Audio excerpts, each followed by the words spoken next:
Hello সুপ্রিয় শিক্ষার্থী, আমি সুরেশ accountingcare.com এর পক্ষ থেকে সবাইকে স্বাগতম। তো আজকে আমি সূচক এবং লগারিদম চ্যাপ্টারের অঙ্ক সম্পর্কিত বিষয় নিয়ে আলোচনা করব। তো আমি গত ক্লাসে ঘনমূলের অঙ্ক দেখিয়েছিলাম। তো সেখান থেকে আমাদের অর্থাৎ 4 মার্কের প্রশ্ন আসবে। তো আমাদের সূচক এবং লগারিদম একটা মোটামুটি বড় চ্যাপ্টার, এবং এটাও আমরা 9-10-এ পড়ে আসছিলাম এই চ্যাপ্টারটা। তো আজকে আমি সূচক এবং লগারিদমের তো অঙ্ক করে দেখাবো, কিন্তু অঙ্ক করার আগে আমাকে সূচক এবং সূচকের সূত্রগুলো জানতে হবে।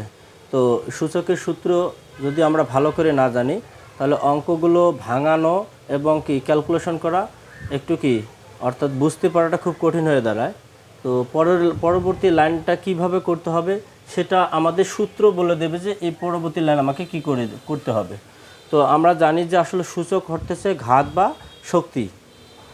তো এখন আমাদের দেখো যে আমরা সূত্রগুলো একটু দেখি। তো প্রথম যে সূত্রটা দেওয়া আছে 1 নম্বরে, তো বলা হয়েছে এ পাওয়ার হচ্ছে এম ইন্টু এর পাওয়ার হচ্ছে এন ইকুয়াল লেখা হয়েছে এ সমান এর পাওয়ার এম প্লাস এন। তো এটা প্রথমে সূত্র দেওয়া আছে। তো আমাদের অঙ্কটার সূত্রের মধ্যে দেখা যাচ্ছে যে বেজ হচ্ছে এ আর পাওয়ার হচ্ছে এম, তো ইনটু আবার বেজ হচ্ছে এ পাওয়ার হচ্ছে এন। তো দুটোরে বেজেই কিন্তু একই, অর্থাৎ এম পাওয়ারের বেজ হচ্ছে এ, আবার এন পাওয়ারের বেজ হচ্ছে এ।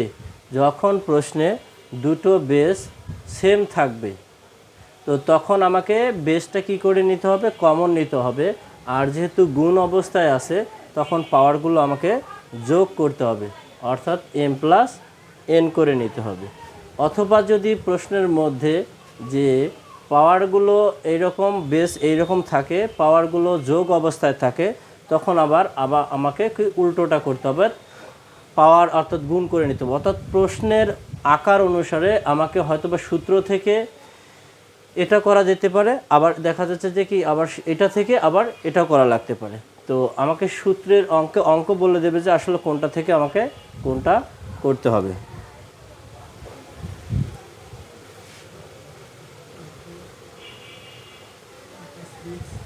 তুমি ক্লিয়ার করে দাও।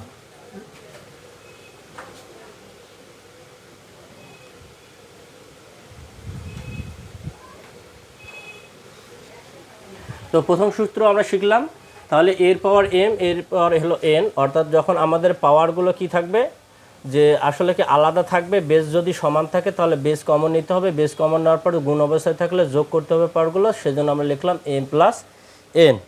এরপরে দ্বিতীয় নম্বর যদি আমরা সূত্রে যাই, দেখি যে আসলে কি দেওয়া আছে, এ এন বি দেওয়া আছে। তো এ বির পাওয়ার হচ্ছে এম।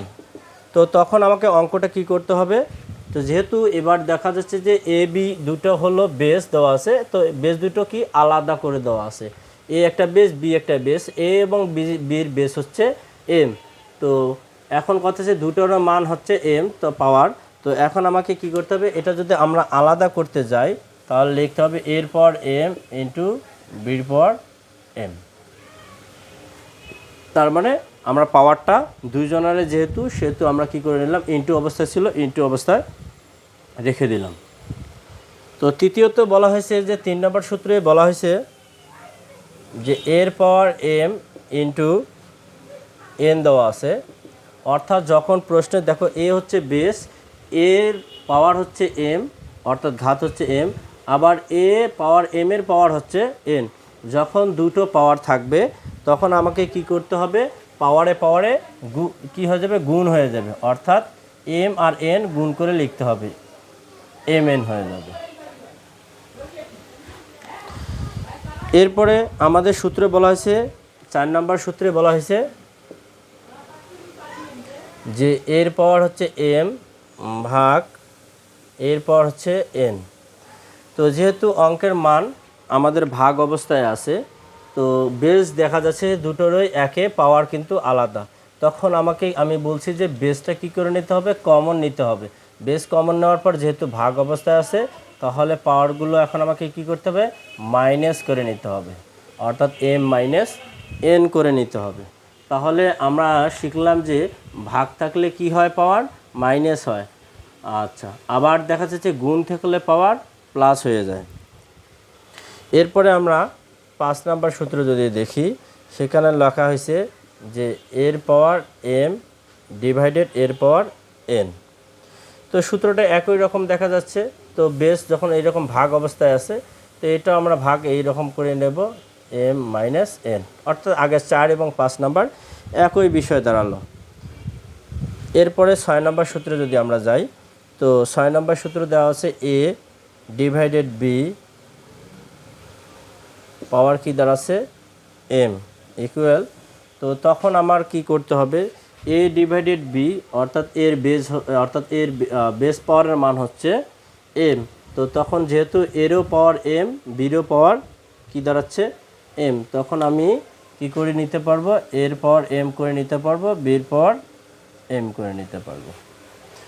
তো এই সূত্রগুলো আমাদের ভালো করে না জানলে তাহলে আমরা অঙ্কে ক্যালকুলেশন করতে পারবো না এবং ভাঙাইতেও পারবো না। তো আমি এখন সংখ্যার সাহায্যে আমি দেখাই দেব। তো এই সূত্রটা যেমন দেওয়া আছে এর পাওয়ার m, তারপরে এর পাওয়ার n দেওয়া আছে। তো আমার যদি অঙ্কটা হয় এইরকম 5m ইন্টু 5n দেখা যায়, তাহলে আমাকে কি করে নিতে হবে এখন, যে 5-এর পাওয়ার m ইন্টু 5-এর পাওয়ার n। তো তখন আমাকে যেহেতু আমাদের সূত্র বলতেছে যে আগে বেস কমন নিতে হবে, যেহেতু বেস দুটো একই, তাহলে বেস আমি কমন নিলাম আর পাওয়ারগুলো আমি কি করে দিলাম, যোগ করে দিলাম। তো ঠিক আমাদের অঙ্ক যদি এরকম থাকে তাহলে এইভাবে আমাদের ক্যালকুলেশনগুলো করতে হবে। তারপরে দেওয়া হয়েছে যে কি, যে যেমন দেওয়া আছে 6, অর্থাৎ সংখ্যা দিয়ে এটা তো আসলে করা যাচ্ছে না, তো এটা এ বি দেওয়া আছে। তো যেরকম যদি কোনো প্রকার সংখ্যা দেওয়া থাকে তখন আমাকে ওটা গুণ করে নিয়ে ভাগ করে দিতে হবে। তো এইরকমভাবে আমাদের সূত্রগুলো অ্যাপ্লাই করে অঙ্কগুলো করতে হবে, যে কখন কোন সূত্র অ্যাপ্লাই করে অঙ্ক করতে হয়। তো আমি এখন একটা অঙ্ক দেখাবো, সেই অঙ্কটা আমরা আসলে কি ক্যালকুলেশন করলে দেখা যায় যে ম্যাক্সিমাম অঙ্ক করা যাবে। তো আমি আমার শিট থেকে প্রথম যে অঙ্ক দেওয়া আছে সেটা হলো যে 3 ইন্টু 2-এর পাওয়ার m, অর্থাৎ 2-এর পাওয়ার n প্লাস 1 প্লাস 2-এর পাওয়ার n, 2-এর পাওয়ার n প্লাস 2 মাইনাস 2-এর পাওয়ার n মাইনাস 1, 3 ইন্টু 2-এর পাওয়ার n প্লাস 1 প্লাস কী দেওয়া আছে 2-এর পাওয়ার n দেওয়া আছে। তো নিচে দেওয়া আছে 2-এর পাওয়ার n প্লাস 2 মাইনাস 2-এর পাওয়ার n মাইনাস 1। তো সূচকের অঙ্ক করতে গেলে আগে অঙ্কটা আমাকে ভালোভাবে তুলতে হবে। যদি একটা মাইনাস প্লাস চিহ্নের ভুল থাকে তাহলে অঙ্কের ক্যালকুলেশন করতে ঝামেলা হবে, হয়তো বা একটু সমস্যা দেখা দেবে, নিচে সেই অঙ্কের রেজাল্ট বনবে না। তো সেজন্য আমি যখন অঙ্ক তুলব তো একটু কেয়ারফুলিভাবে অঙ্ক যেন তুলি। তো অঙ্কটার মধ্যে দেখা যাচ্ছে যে 2-এর পাওয়ার n প্লাস 1 দেওয়া আছে। তো একটু আগে আমরা 1 নাম্বার সূত্র দেখলাম যে আসলে সূত্রটার মান কি করে দেওয়া হয়েছিল, যে এর পাওয়ার m ইন্টু এর পাওয়ার n ছিল। এখানে সূত্রটা আমরা ভাঙাইছিলাম, এ বেস পাওয়ার কমন দিয়েছিলাম, পাওয়ার কি করে দিয়েছিলাম, যোগ করে দিয়েছিলাম। তো ঠিক অঙ্কটার দশা এইরকম দেখাচ্ছে যে বেস হচ্ছে 2, তারে পাওয়ার দেওয়া আছে n প্লাস 1, তাহলে অঙ্কটার আকার এইরকমটা বিষয়। তো এই অঙ্কটা আমি এখন কিভাবে করব, যদি এই অঙ্কটা আমি এরকমও আসলে সূত্র বানাই নিতে পারি, এখন আমি এই অর্থাৎ 2-এর পাওয়ার n ইন্টু 2-এর পাওয়ার 1 করে দিতে পারি। যেহেতু আমাদের কি আমি বলছি যে সূত্র থেকে আবার কি অর্থাৎ ভাঙানো যেতে পারে, আবার সূত্র অর্থাৎ মানে সূত্র থেকে মূল সূত্র থেকে আমরা কি বেস কমন নিয়ে যেমন সূত্র করছি, আবার কি আবার কমন থেকে আমরা কি করতে পারি, সূত্রে কনভার্ট করে দিতে পারি। তো এখন আমাকে যে কাজটা করতে হবে, 3 রাখলাম, 2-এর পাওয়ার যেহেতু n প্লাস 1, এটাকে আমরা ভেঙে নেব, যেহেতু যোগ অবস্থায় আছে। তাহলে এখন আমাকে কি করতে হবে, যেহেতু 2 দুইজনের ক্ষেত্রে আসলে কি একই, তো আমরা এখন 2 বেস কমন নিয়ে n ইন্টু 2-এর পাওয়ার 1 করব, অর্থাৎ সূত্রর আকারে নিয়ে আসলাম আমরা। তো যেহেতু আমাদের কি ছিল, গুণ যোগ অবস্থা ছিল, সেজন্য আমাদের গুণ হয়ে গেল প্লাস 2n।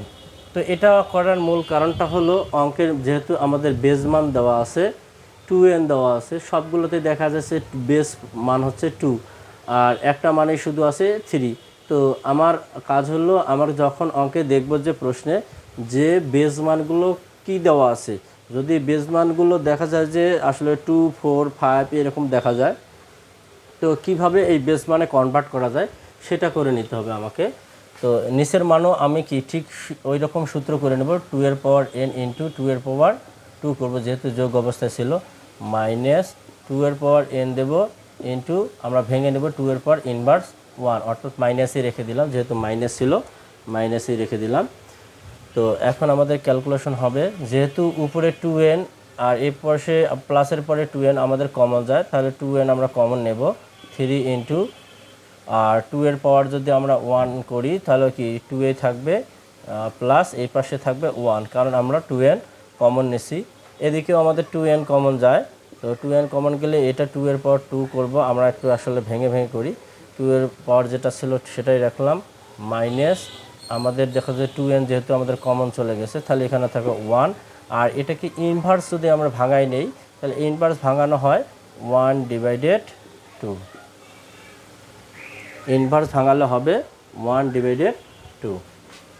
তো এখন আমাদের পরবর্তী ক্যালকুলেশন, যেহেতু 2n আমাদের কেটে যায়, তাহলে থাকে হলো 3 দুগুণ 6 প্লাস 1, আর এখানে 2 দুগুণ থাকবে হলো 4 মাইনাস 1/2। তো এখন আমাদের পরবর্তী ক্যালকুলেশন 7/, যেহেতু এখানে লসাগু হচ্ছে 2, তাহলে 4 দুগুণ 8 হবে মাইনাস 1 হবে, তাহলে দেখা যাচ্ছে 7/2।